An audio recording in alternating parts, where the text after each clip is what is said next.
Hi, Paulo. Good morning. How are you? I'm blessed and unstoppable. Very good. I like that. The funny thing is, like, when I was Judith was speaking to me, and then she said she went to a meeting and she met this interesting guy, and I told her what's the name, and then she said Paulo Coelho. Because I was sleeping, I thought, okay, I wasn't sure if I was between sleep or awake, so I thought it's like Paulo Coelho, you know the book. The author of The The author of Alchemist, the book, 11 yeah. Minutes, Veronica Yeah. Decides to Die, The Witch of Portobello. All very good books. I haven't read all of them. I've read most of them. That was my favorite book, actually. The Alchemist. Yeah, The Alchemist. Yeah, Follow your pyramids, Santiago. I like that. So, how are you today? I'm blessed, boss. I'm blessed. The sun's shining on my face, not on my grave, so I like happy. that. So, how would you describe yourself?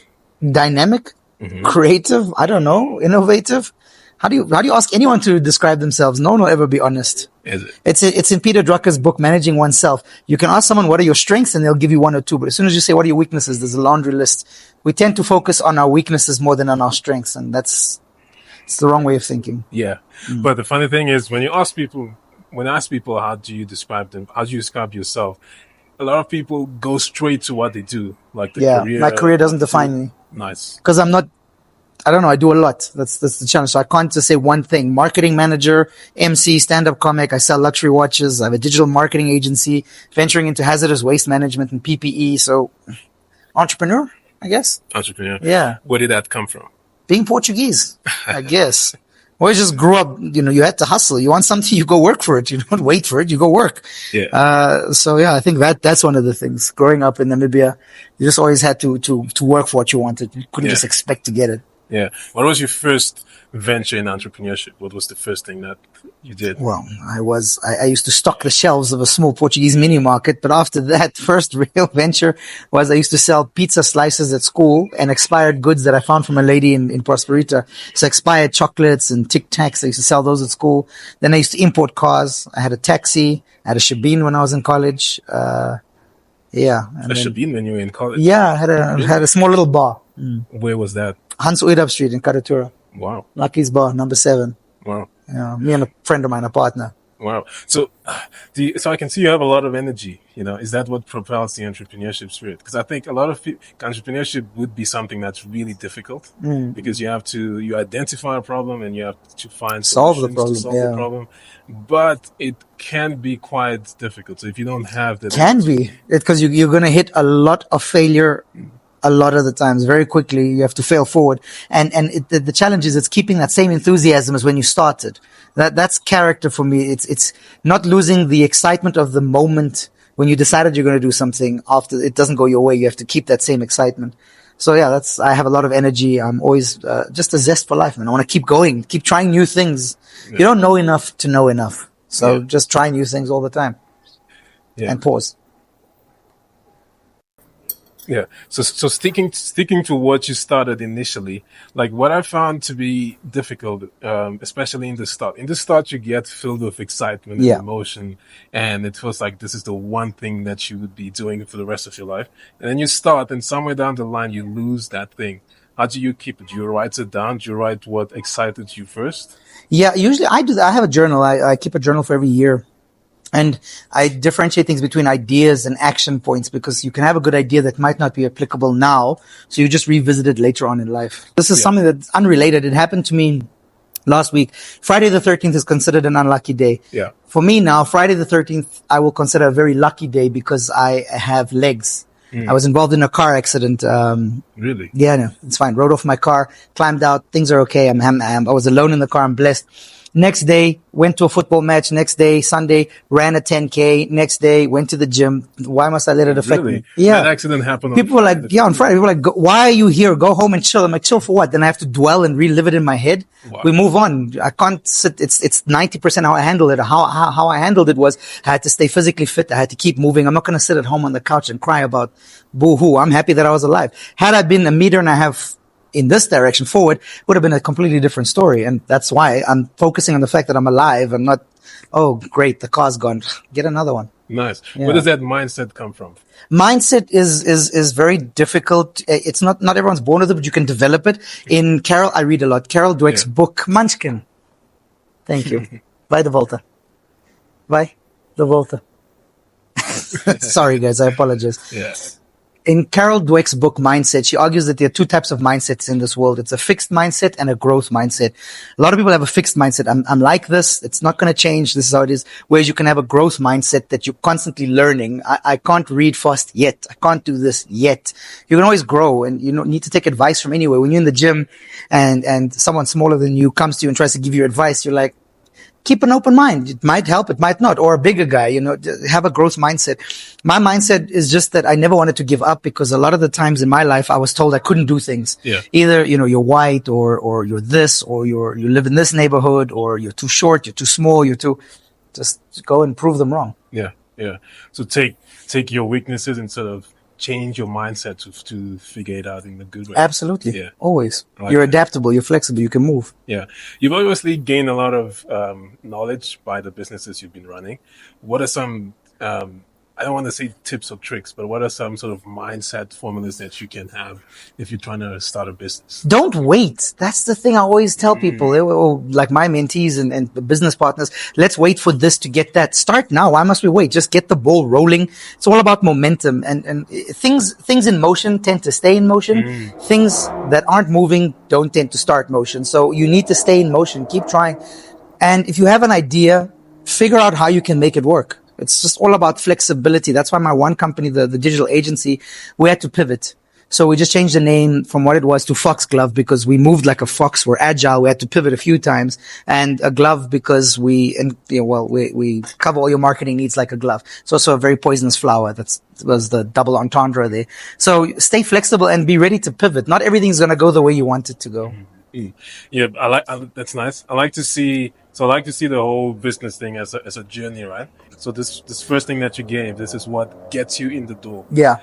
But now you have identified sort of a product that you want to sell or that you want to do. How do you get it in front of people? I'm sure that involves marketing. But marketing always that's what we just sell by nature. We market. For me, market the positives. What's the value add? I only look at things that add value in my life. It's the value add. Like the watches that I'll sell, the value that I'm adding there is legacy and investment.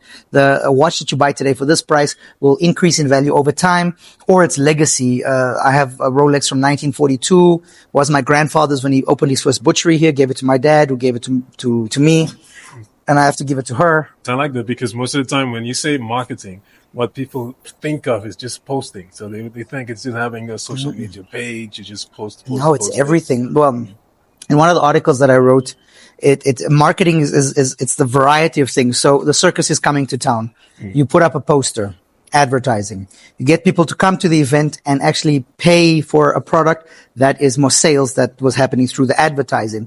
Then all of a sudden the elephant breaks loose and ruins the president's garden. That's PR. Yeah. But you get it's public relations. Then you get the president to smile about it and make a story out of it. That's positive PR. And everything together is then marketing. So you do comedy as well, right? Yeah, I do a bit of stand-up. You do a bit of stand-up. So how I see it is, like, there's this verse in the Bible that says every seed bears fruit according to its kind. So how I see people getting into Proverbs. That's right. Yeah.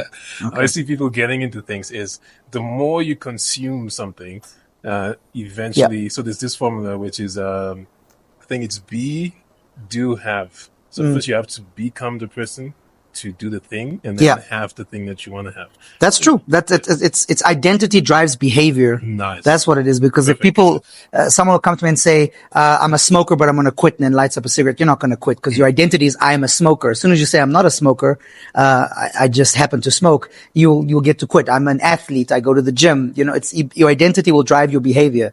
If you say, I'm an alcoholic and I need to stop it. No, that you're already identifying as this thing. Yeah. No, I identify as a business person, an innovator, a creative person. So yeah.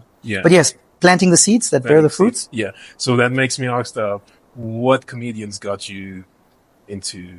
Oh man, I was just always the class clown. So, but growing up, it used to be George Carlin and Eddie Murphy, Raw and Delirious. Some of my favorite comics of all time. Red Fox. There's a lot to be said about humor. People might think you're the class clown, but there's humor, or a lot of people associate humor with intelligence. Especially if you're able to make a person smile or a girl laugh, she will assume you're smart. So yeah. So I just enjoyed brightening up people's days by making a joke. Yeah, but it's a difference, obviously, between being funny and being on stand-up. There is. I mean, a slight difference, but stand-up is difficult because what I find funny, you might not find funny. Comedy is subjective. So for me, my comedy is just about telling stories and things that have happened to me.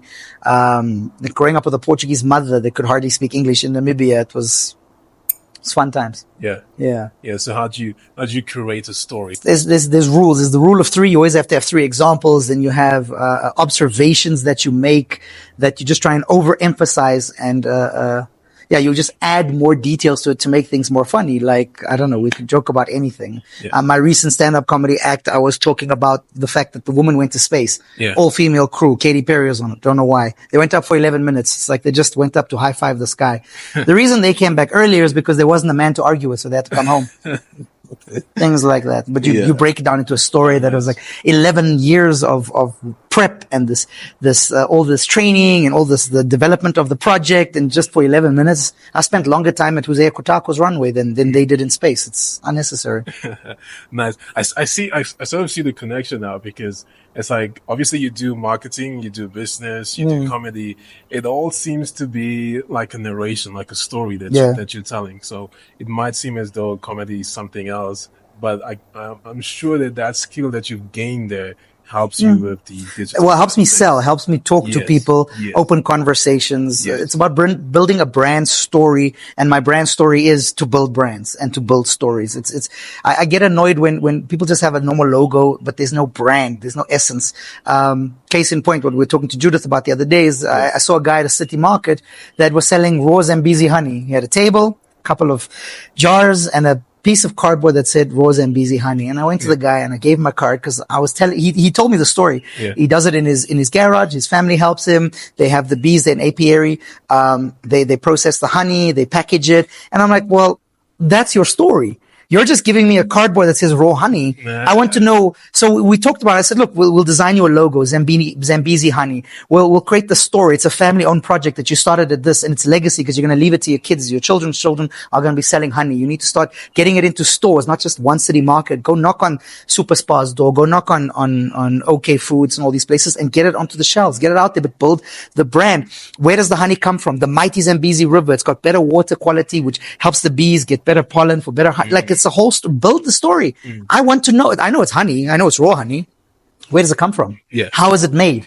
Who made it? Like, build that into it so that people know that when I'm buying this product, I'm not just buying honey. I'm supporting this guy's family business for his kids to go to school and for them to grow this business and then eventually, hopefully, be the number one raw honey seller in Namibia. Like, everything has potential. People just don't always see it. So speaking of brands, obviously there's a lot of entrepreneurs that start things, but I'm sure that if they would prioritize on their brands, it would put them in a better space, right? So what are some things for them to think of when it comes to branding? 80-20 principle would come to mind. The Pareto principle. 80% of your profit will come from 20% of the work. So focus on the 20%. Instead of giving 10% to 100 things, give 100% to 10 things. That's what I would say. Focus on the things that you think will have the most value and give you the most return. Focus on them, eat, breathe, sleep that, and then you'll see how these things will just grow. In your experience, what is the 20% usually? I give 20% to a lot of things. It's the same with any company. 20% of the people are doing 80% of the work, and that's how we move forward. But 80% will come from the 20% of the companies that I have. So I can open 10 if two of them, 20%, if two of them are successful, that'll give me 80% later on. So just focus on the things that are the most return, the most impact, and the ones that you're most passionate about. I.e. watches, football, marketing, these are things that I'm passionate about. And these are things that I feel that, I want to talk about them. You don't have to pay me to talk about them. I'll just come and talk. So, and that's passion. Nice. I like that. When it comes to reading books, how do you go about finding the best books for, what will serve you better? Okay, so what I would do is I usually there's a few lists that I follow, Google Trends, and I see what books are out there, and it depends on where I am and what I want to learn. I think you can always learn something new. Biography is always good because you can learn from the mistakes of others. Winston Churchill, everybody. There's a lot of people that you can learn from, people that you're interested in that have done what you want to do, maybe. Then just rules on how to be better. So it's always personal development, and then I mix it up with, some fiction every now and then, Wilbur Smith and Dion Mayer and Tony Park. So yeah. I range, but you can always just learn from reading a book. There's always something that you can take away from it. And it's okay to not finish a book. There are people that, you don't like the book. You're struggling to read it. Walk away, cut your losses. And I'm not going to force you to finish. If you got what you think you needed from this book, close it, move on. And I do like to also do book summaries. So I use an app called Blinkist and read it for me. So I'll do a summary or two. If I feel that the book has value, I'll go out and physically buy the actual copy. Yeah. Nice. Because one of the things I like saying as well, if you walk into someone's house and their TV is bigger than their library and bookshelf, don't argue with this person. Do not argue. Yeah. I see on social media you speak a lot about watches. Right? Yeah. That's my one channel. It's the watch guy, and then the marketing stuff, and then yeah. What about watches got you excited? What about the fact that they will outlive us? The fact that they were made, a majority of them are made by hand. It's these tiny little movements, tiny little pieces that are put together that can ability to tell time. There's no battery. This one has a battery. You get a quartz movement that you just shake it and this thing will just work. It's just the intricacies of it. But also growing up, men don't have jewelry. So a nice watch is signaling that, you like certain things. You also, it's also a good conversation starter. A lot of business people that I meet, the conversation will start with, hey, nice watch. Yeah. And then you develop into, oh, what do you do? Oh, this is what I do. Let me plug in. It's a segue into things. And just the fact that they're instruments that someone actually poured his or her time into it so that you can wear this and give it to your children's children. That for me is just, and then the value overall. I mean, they go up in price. Yeah. Three ranges of watches. If like the low range and the high, if you were to recommend someone. Depends on where you are in life. Hey, I'm a collector first and foremost before I'm a trader. And I still have my very first G-Shock I got in high school. I got a Tissot with my first salary from Trustco that I bought at Adrian and Maya just over there. Depends where you are in life. And I buy milestone watches. That's something that I personally do, and I advocate, and a few of my clients do the same. When I had my firstborn child, bought a Omega Seamaster. When I left my 13-year cushy job at Trustco to go focus on my other endeavors, I bought myself a Breitling. So when I open my watch drawer, I can be like, these are the different stages of my life. I was a student here, started my own business there, became a father here. And just things that you're going to keep and then pass on to the future generations. That for me that's my passion with watches. Yeah. How soon do you think it's ideal to start a family as a man? Pros and cons to both, actually. I was discussing this the other day with a friend of mine. He had his a bit too young. I had mine a little too late. The pros of having them a bit later is that you're more settled in life. You have a bit more, your financial stability is better. But your energy and your energy and time, because you're older now. So that's weaning. Whereas you're younger, you have energy and time, but you don't have money. Yeah. So it's about just and first things first, make sure you have the right partner that you want to have children with, so that you don't have baby mama and baby daddy drama. That's the one thing, because the child doesn't need to suffer because you two can't get along. Yeah. So if you were young, I'm not saying you old, but I'm saying young as I'm old. It's okay. the gray's coming out. You look. I was surprised when I saw when you said you have 3 kids. You look two. Nice. Yeah. Okay. She's 3 years old and then 6 months. You want also she's the oldest. Okay. So what advice would you give to a young person? How young are we talking about? Let's say out of high school. 18, 20. Out of high school, you have so much energy and time. That's the one thing I'm going to tell you. You have time. The fallacy is people think they do not have time. Start now. Fail forward. Fail quickly. What's the one book that I enjoyed as well? Do, fail, learn, repeat. That's the name of the book, and that's literally the whole book is a series of all the different business ventures he tried. He tried a car wash. He tried this. He even dabbled into, I don't want to say this on camera, but okay, pornography, in South Africa and different things until he became a tech entrepreneur. So do it, fail, learn from your failures, repeat. Yeah. That's it. And don't stop. Yeah. Don't stop. And life, a lot of people think life is, I like to compare life with ladders and trampolines. You get the typical, I'm going to climb the ladder, get a job, get a wife, grow, get a pension, retire. Whereas I want to be on a trampoline, whereas, the way I come down, the higher I can go with more power, and I have various opportunities. I'm not stuck on this one ladder. And it's sad because some people feel they need to climb the ladder, get to the top of the ladder, only to realize they climbed the wrong ladder. I'm not actually an accountant. I don't enjoy this, but here I am climbing the accounting firm hierarchy. Whereas if you're on a trampoline and you don't limit yourself to anything and you're open to various things, who knows? The world's your oyster. Nice. I'm always open to things. I mean, I was traveling once and I ran into someone from Red Bull in Dubai and they were talking about the Neymar Juniors thing. And I was annoyed because they don't see Namibia. And I think we needed to put Namibia on the map. So Angola was participating, Nigeria, Mozambique, Kenya, everyone around us except us. So for 3-4 years, I was hounding those people. I would mail them regularly. I would WhatsApp them. I would go see Red Bull here when they still had an office and stuff. And I'd tell them, we need to make this happen. Namibia's got talent. We need outlets. Let's make it happen.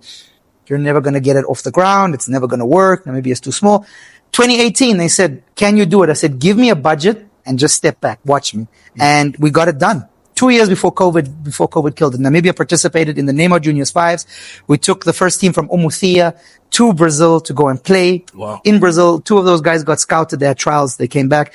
And for me, that was a success story because these guys from Umuthia they've never been on an airplane.